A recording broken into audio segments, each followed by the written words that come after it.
Good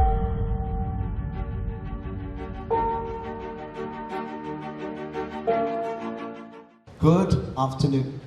Well, we have an African proverb that says, your morning begins when your cock crows. And today it's not just about the cock crowing, it's about the hens laying their eggs.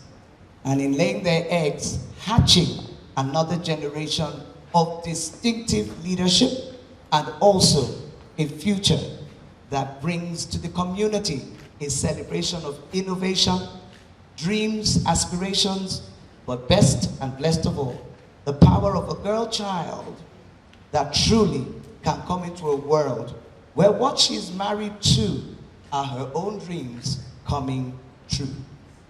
My name is Adebayo Benjamin, and it is such a very real pleasure to be here this afternoon on this platform for this conversation, which, talking about literacy as a vaccine to ending child marriage, brings us to a very real question. Does child marriage still exist? Is it really still happening now in the year 2022? Yes, it is. It may not be real to us at the center of our metropolis, of our urban lifestyle of engagement, working with our children, our girl child children, who seem to be living a different kind of life, so separate and apart from that kind of stark, challenged reality. But yes, child marriage is real. I do not have the statistics. But when we get the statistics, what it brings us to is the fact that it is real. It is here and it is still happening. We look at this room and we ask ourselves, where are the voices? Where is the spotlight? Where is the engagement that brings the whole issue of girl-child marriage to a very real place of engagement? This is not about an advocacy that attacks patriarchy. It is about an education and enlightenment that resets and rescales culture and taboos and traditions to come to a place of repositioning the girl child and families within the African cultural presentation. I love our culture. I celebrate our culture. I celebrate our fathers, our grandfathers. I have an expression: those who have fathers will go further. And when you have a great father, you will fly with great feathers. So we celebrate the institutional representation of our fathers, of our husbands, of our men.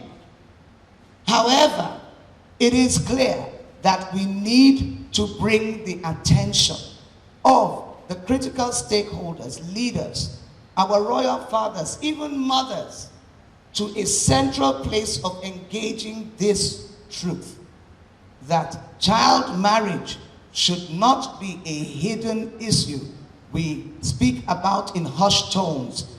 It should be one that we engage, like this one, in a conversation that brings it to the fore and to the reality and to a place of our personal conscience to make a difference happen today. You and I may say, oh, but I don't know any girl. You may not know any girl now, but you will eventually. We have a foremost woman activist in Abuja, Auntie Ene. Auntie Ene was a girl child bride. Her experiences have brought her to the place where today, yes, as a foremost activist for women and now the representative of VAP in the FCT, what she speaks for is not just what she says theoretically, it's what she has lived, what she has come through, and that which in standing today, she represents as a standard for all of us to rise to and become part of a mobilization and a force, a voice to bring attention to. Literacy isn't just about your school cert exams and school certification. No, it's a curriculum of life values. Something that helps the girl child to see that she isn't just a child today. She is a mother leader tomorrow. She's the matriarch influence of a community in a future that she embraces through the courage that we nurture through her life experience as that girl child. Literacy, therefore, is simply the lights being switched on in a dark room. And once the light is switched on, an uncommon understanding that brings and translates to a representation of colors, of unique dimensions of engagement become the outcomes and the experiences. Therefore, literacy in itself is a life that you invest into a life, not just through promises, but through performances of action, through stakeholders, government, parents, community. Once again, I say our traditional leaders, royal fathers, and all of that hierarchy.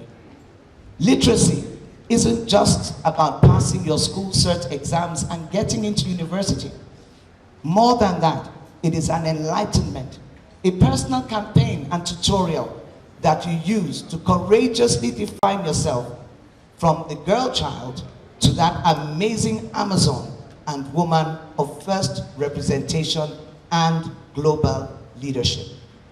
Today, I'd like to speak to all of us, every one of us. And I love to tell women, your first human right are your happy rights. Own it.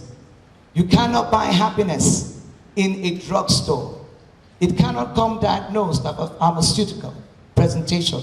There is no happy doll when you buy Panadol. No. Happiness is a gift you give yourself every day.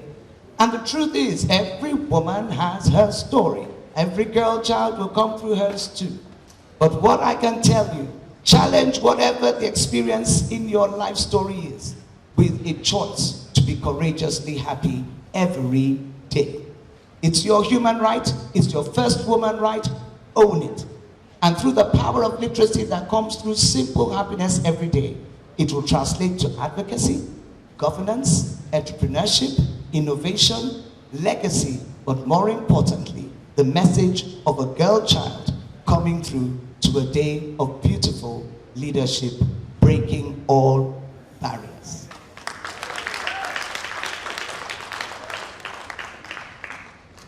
I love conversing and I love learning. And I believe more than anything else, sir, it is an education of true literate representation that has put that love in me. More than reading, those who read lead. It teaches you to lead with love, to lead as a legacy yourself, and to lead knowing that however old you grow as that woman, I will never lose the girl in me. Thank you.